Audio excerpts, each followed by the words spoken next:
May share ako sa inyo ngayong araw na to mga bossing. So kanina, mayroong pumuntang buyer para i-check itong binibenta natin na Mitsubishi Expander. So since nakita nyo pa na nandito pa yung Expander, so ibig sabihin, hindi binili. So meron siyang isang particular reason kung bakit hindi niya binili, and yun yung i-share ko po sa inyo ngayong araw na to.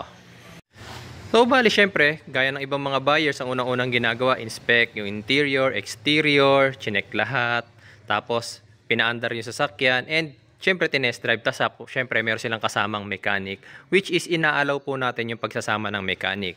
And then yung mechanic is meron din palang scanner na gamit. So sige lang mga bossing, lahat po gusto nyong gawin sa sasakyan as long as kaya nyong i-check, at yun yung magiging reason para magkaroon kayo ng peace of mind sa pagbili ng unit na binibenta ko. Wala pong problema. So ayan, chinek po yung unit. Tapos after test drive, may chinek si mechanic dito sa engine bay, and yun yung reason kung bakit hindi nila kinuha yung unit. So ano yung reason na yun? Wait lang mga bossing, start ko lang yung makina natin. Mga bossing, so maririnig ninyo umaandar na yung makina natin, di ba? So ito, lahat yan chinek ng mechanic, kung may leaks, yung sa coolant natin, kung naghahalo ba. Hinangat niya yung dipstick, tinignan kung may tumatalsik or merong usok na lumalabas, wala naman. Syempre chinek din yung quality ng oil, chinek din po niya lahat yan. Tapos syempre mga brake fluids. So ano yung reason bakit hindi binili ng buyer natin mga bossing itong Mitsubishi Expander? Kasi mga bossing, pagbukas ni mechanic ng oil filler cap, eto, pansinin nyo ha, ayan, medyo nakikita nyo ba? May mapapansin siguro kayo, may mga tumatalsik-talsik, diba? Ito para mas makita po ninyo. Ayan, ayan, makikita ninyo may tumalsik na langis sa kamay ko. Ayan. Ayan mga boss. So ito yung reason kung bakit hindi binili ng buyer yung ating Mitsubishi Expander. Kasi daw po mga bossing, pagbukas daw po ng oil filler cap, dapat daw, sabi ni mechanic, wala daw pong lalabas na langis dito pag umaandar ang makina, kasi blow by daw po yun. Blow by daw. Okay, so tinanong ko si mechanic, sir, first time nyo po bang mag-check ng expander? Sabi niya, yes, bossing, first time din daw ang expander, pero may mga sasakyan na rin siya na-check at wala daw tumatalsik na langis doon. So sabi ko, sir, not to disappoint you or not to kontrahin yung sinasabi ninyo, pero ito kasi yung sinasabi ko mga bossing ha, ewan ko na lang sa mga naka-expander dyan, ganito, wait lang, patayin ko lang muna sandali yung makina. Actually, hindi ko pala patayin, makikita nyo pala. Ito yung sinabi ko sa kanila. Ayan, kapag binuksan nyo mga bossing, may mga makina kasi mga bossing na supposedly dapat talaga hindi magtatalsik ng langis sa oil filler cap. Pero depende po yun. Depende sa makina, depende kung anong meron na nakatapat dito sa oil filler cap. So pag binuksan niyo yung oil filler cap, meron kasi kayong makikita dyan mga bossing na moving parts. Wait, hindi nyo pala makikita ng umaandar. For sure matatalsikan yung camera. Wait, patayin ko muna yung makina. Ayan mga boss. So patay na yung makina natin. Then tinurn on ko yung flashlight. Pag binuksan nyo mga bossing itong ating oil filler cap, meron kayong makikita dyan na moving part. Moving part na basa ng langis, which is pag gumagalaw siya, syempre tendency may dala siyang langis, galing siya sa baba. Ano yung nakikita nyo dyan guys na moving part na may dala ng langis? Ayun, kadena. Ano yung kadena na yan bossing? Yan po yung ating timing chain. Okay? So bakit basa ng langis? Syempre bossing, metal po yan. Kailangan po yan basa ng langis. Meron dyang tube na parang tubo na nakatutok sa ating chain at naglalabas yun ng langis. Binabasa niya ng langis tuloy-tuloy yung kadena. Tuloy-tuloy siya naglalabas ng langis. So kailangan yun para syempre metal to metal friction maiwasan at mabawasan yung pagka wear and tear ng mga metal parts sa loob.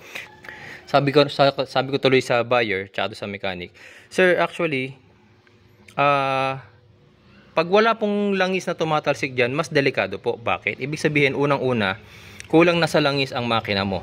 Pangalawa, baka nababarahan na ng debris or dumi yung oil passages ng makina mo, kaya hindi na nalulubricate yung timing chain mo. Ay mga bossing, oh, diba? Kitang-kita nyo po na may timing chain dyan. So supposedly dapat talaga may tatalsik.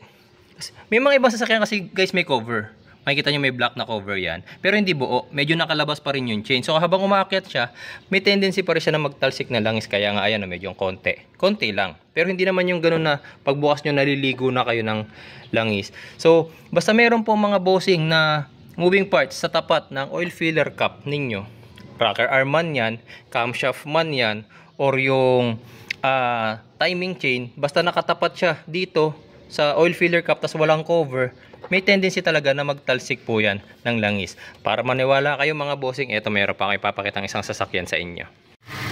Eto naman mga bossing, sinong familiar dito?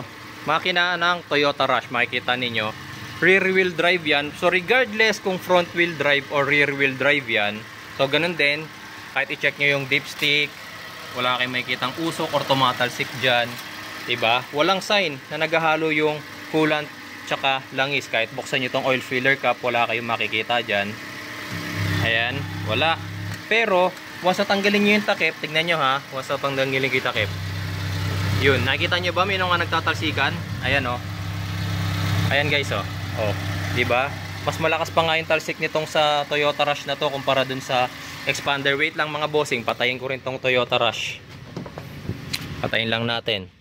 Pero hindi yun mga bossing for me, ewan ko lang sa ibang mechanic dyan at ibang mga owners ng Toyota Rush and Expander. For me, hindi yan low buy mga boss.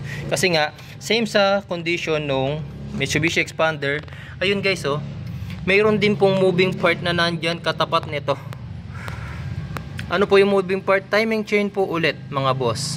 So kapag binuksan nyo ang oil filler cap, may timing chain dyan, may rocker arm dyan, or meron dyan cam lobe, camshaft, tapos walang tumatalsik na langis, kabahan po kayo mga bossing kasi wala pong langis. Ibig sabihin walang langis yung makina mo, or hindi na nakakaahon yung langis, nasa oil pa na lang siya. Barado yung oil filter ninyo, yung oil strainer, yung pump hindi na gumagana, barado yung mga oil passages ninyo. So delikado po yun. Mas kabahan po kayo mga bossing pag walang tumatalsik na langis dyan mga boss.